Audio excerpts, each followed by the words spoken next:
This is a right step in the right direction by the government.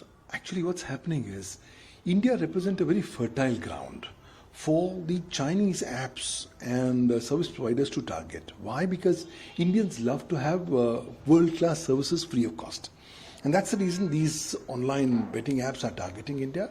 But they've quickly also realized that India is currently seeing a policy vacuum.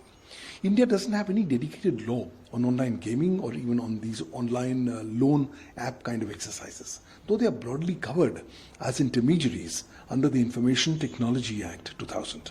But still now, the government has still not specified any specific parameters of due diligence pertaining to these online gaming apps.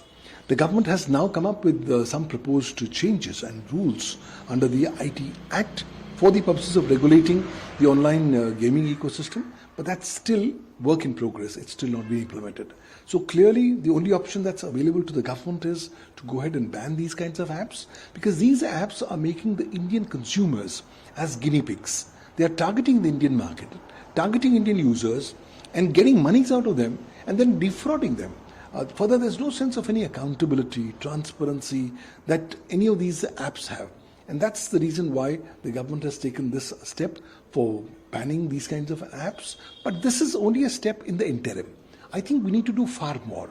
As we go forward, you will have to have a dedicated legal framework for regulating these online gaming apps and online loan apps. Number two, the rules under the IT Act will have to be very quickly coming into force so that these app holders can be made more accountable. And finally, I think we also need to create more capacity amongst users, that they should not randomly go ahead and download any kind of an online gaming app or online loan app. Why? Because most of the Indians don't land up reading the terms and conditions and privacy policies and invariably land up losing a lot of money. So ultimately, it's a step for protecting and preserving the Indian consumers, empowering them, and also ensuring that the sovereignty, security, and integrity of India, as also Indian cyber sovereignty, is adequately protected. How would